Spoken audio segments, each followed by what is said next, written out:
Halo Lur, Assalamualaikum warahmatullahi wabarakatuh. Ketemu lagi sama Cak Enci ya Lur. Gimana kabar kalian? Jangan lupa bahagia, karena bahagia itu dari diri sendiri. Oke, masuk. Ya langsung aja, jadi sesuai judul ya, video kali ini aku mau membahas mengenai kiprok terutamanya ya. Oke, jadi kronologi awalnya itu motorku itu tiba-tiba lampu indikator milnya atau yang biasa disebut dengan lampu injeksi itu nyala kedip-kedip Lur. Jadi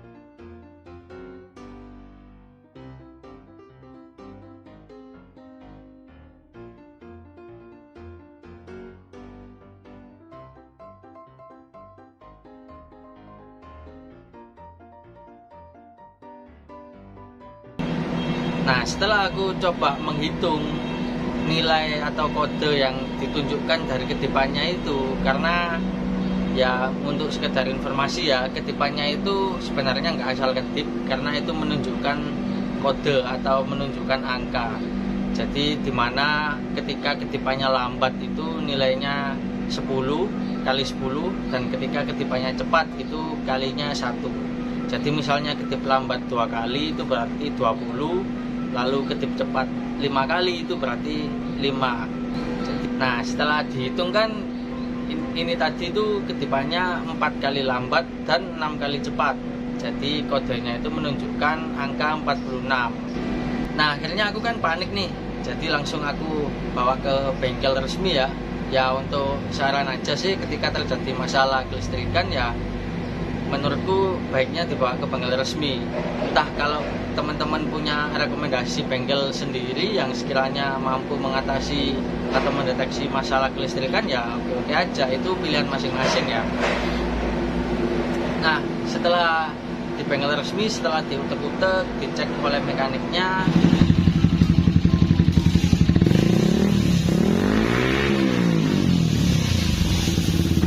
disimpulkan bahwa terjadi masalah atau kerusakan pada komponen kiprok.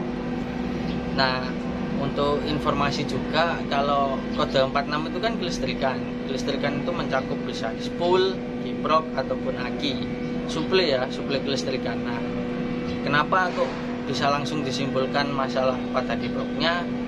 Nah, aku bikin video ini tuh untuk menunjukkan ke teman-teman semua, ngecek spool, ngecek kiprok itu kayak gimana. Kalau kalian kepingin ngecek gimana spoolnya berfungsi atau tidak, itu sebenarnya relatif gampang. Untuk spool itu fungsi atau tidaknya itu yang penting bisa mengalirkan arus listrik gitu aja ya. Jadi ketiga kabel putih ini itu dipastikan ada arus yang mengalir, ada arus yang lewat, itu sudah bisa dianggap kalau spool itu masih normal. Biasanya bisa dites menggunakan lampu sisa lampu sein gitulah, atau lampu kecil yang dengan kabel plus minus gitu aja. Itu plusnya diarahkan ke kabel putih ini, lalu hitamnya atau negatifnya diarahkan ke kabel hitam. Itu satu-satu, ketiga kabel ini dicek. Ketika ada arus yang mengalir, itu berarti dipastikan spoolnya normal. Ini coba tak kasih contoh ngecek spool dengan menggunakan multitester ya. Cuman nggak ada skala atau satuan angkanya berapa-berapanya, cuma ketika itu masih mengalirkan arus berarti spoolnya itu tandanya juga masih normal. Nah ini aku ngasih contoh ngetes untuk kabel yang pertama ya, kabel yang dari spool. Ini untuk plusnya aku taruh di kabel putihnya, untuk negatifnya aku taruh ke kabel massa. Dan untuk multitesternya ini menunjukkan ada arus ya, ada arus yang masuk. Jadi itu sementara oke. Lalu kita coba lagi, kita pindahkan positifnya ke kabel yang tengah, yang untuk kabel over voltage ya. Ini udah masuk Lur ya, kabel tengah. Untuk multitesternya juga menunjukkan kalau ada arus yang masuk. Lalu yang ketiga ini kabel yang untuk arah balik, itu juga ada arus yang masuk ya. Berarti dipastikan ini kalau spoolnya masih normal. Oke, sekarang lanjut kita ke pengetesan untuk ngecek kiproknya kayak gimana, masih sehat atau enggak. Nah oke lur, ini aku lagi ngecek kiproknya ya. Kiproknya ini berfungsi normal atau enggak. Jadi yang pertama sebenarnya bisa diketahui ketika ada yang menggunakan voltmeter seperti ini. Ini kan berarti tandanya voltase akinya itu over ya, terlalu over sampai 15. Harusnya normalnya itu antara 12, 13 sampai 14 lah maksimal. Nah, sesuai yang aku bicarakan di awal tadi, ketika ada over segini, harusnya arus yang berlebih itu kembali lagi gitu loh, melalui kabel yang tengah tadi ya. Cuma berhubung ini kiproknya mungkin sedang bermasalah sehingga arusnya nggak bisa balik dan arusnya itu ke aki terus. Akinya akhirnya over bekerja berlebihan gitu loh. Ini yang bikin aki itu tadi cepat tekor. Nah lalu kalau mungkin ada kan yang ngira kalau voltmeter seperti ini tuh kurang akurat gitu loh. Jadi ini coba lagi dites pakai multitester langsung ke akinya. Kayak gini nih ya. Ini kabel minusnya, negatifnya di negatif aki, untuk yang merah positifnya juga ke positif aki. Dan di sini untuk multitesternya menunjukkan sudah hampir 15 ya, mendekati 15.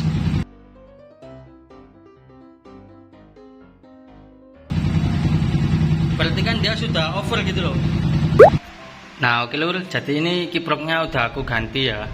Ini ganti baru, beli harga 150. Ya kisaran harga segitulah, 130 sampai 150 kalau untuk kiprok orinya Vixen. Aku sarankan sih untuk part-part seperti ini harus cari yang original ya, dengan beli di dealer resmi. Ya walaupun aku kurang paham cara membedakannya, intinya aku pesenin kalau part-part seperti ini harus original, jangan pakai yang KW-KW-an. Biasanya kalau KW itu harganya di bawah 100. Itu cuma murah, dapat murahnya aja, cuman kualitas kan mengkhawatirkan gitu loh. Apalagi ini kelistrikan. Relatif fatal sih kalau menurutku, ini part-part yang fatal yang harus diupayakan harus original. Oke, jadi ini udah dipasang ya. Ini kiprok yang lama. Ini aku kasih tunjuk ya. Ini kodenya SH6411. Bawahnya itu nggak tahu itu nomor apa. Tak lihat sama yang ini tuh sama. Tapi kualik lur. Intinya gini lah. Nah ini SH6400 itu 12. Mungkin kayak apalah kode produksi atau apalah intinya. Yang jelas ini itu aku belinya di bengkel resmi Yamaha. Ini ori kiprok Vixen 3CI ya. Ini kodenya. Ini waktu aku membawanya itu tak taruh jok, jadi buram. Intinya itu 3CI. Kayaknya kelihatan deh kalau itu 3CI ya. Ya pokoknya gitulah. Sekarang kita tes apakah sudah normal apa enggak. Coba dinyalakan. Oh ya, untuk ngetesnya itu ketika mesin nyala lur ya, karena untuk kelistrikannya ini ada hubungannya dengan spool yang terpengaruh ketika mesin itu tadi nyala. Kalau masih standby gini, mesin nggak nyala, ini pure atau full dari aki aja yang ditunjukkan di voltmeter maupun di multitester kayak gini. Jadi mesinnya dinyalakan.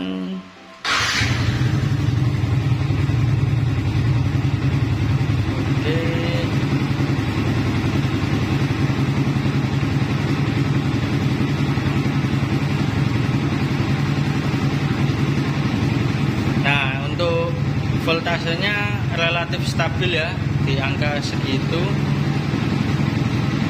nggak sampai over capacity di aki. Jadi over voltage nya itu over capacity. Over voltage nya ini berfungsi kiproknya berarti berfungsi, over voltage-nya benar-benar dikembalikan ke spool. Untuk yang multitesternya juga di angka 13 lebih, mendekati 14 ya. Nah, jadi kayak gitu ya penjelasannya. Jadi aku rasa videonya cukup sampai di sini. Buat kalian yang suka jangan lupa di like, kalau nggak suka jangan diapa-apain. Dan jangan lupa di subscribe dulu, loncengnya dinyalakan biar nggak ketinggalan video-video terbaru dari Cak Enjo. Ya, Assalamualaikum warahmatullahi wabarakatuh. Sing tenang, ojo baper.